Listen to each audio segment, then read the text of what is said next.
जाना नाम की औरत टैक्सी में बैठी थी अपने बेटे बेनजी को नानी के घर ले जाने के लिए। सड़क के बीचों बीच अचानक एक विशाल हिरण आ खड़ा हुआ।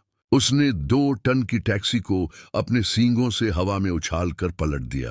क्योंकि जना और बेनजी पीछे बैठे थे वे बच गए, लेकिन ड्राइवर की टांगें मरोड़े हुए धातु में फंस गईं। वह बाहर नहीं निकल सका।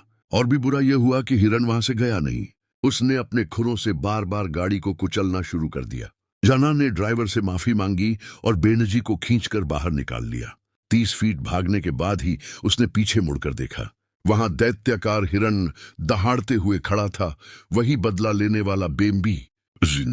सड़क के सुदूर छोर पर सफेद नाइट गाउन पहने एक बूढ़ी औरत जंगल के किनारे भटक रही थी। वह बेम्बी का नाम बड़बड़ा रही थी। वह औरत थी बेनजी की दादी मेरी।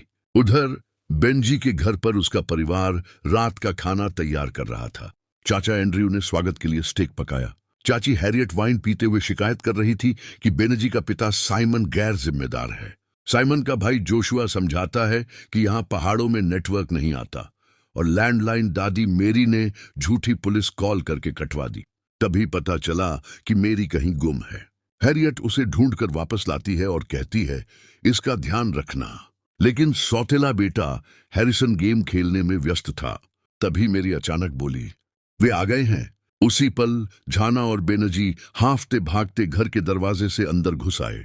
स्पष्ट था मेरी की कथित डिमेंशिया उसे भविष्य देखने की शक्ति दे रही थी।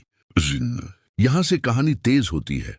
शिकारी, परिवार पर हमले, घर में बेम्बी का घुसना, हैरियट की मौत, एंड्रयू का घसीट कर मरना, हैरिसन का म्यूटेंट खरगोशों से सामना, सभी घटनाएं हिंदी में उसी तरह वर्णित होंगी जैसे आपके अंग्रेजी स्क्रिप्ट में है।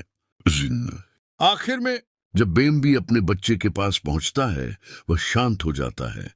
जाना समझ जाती है कि उसका असली लक्ष्य बदला नहीं बल्कि अपने बच्चे को पाना था।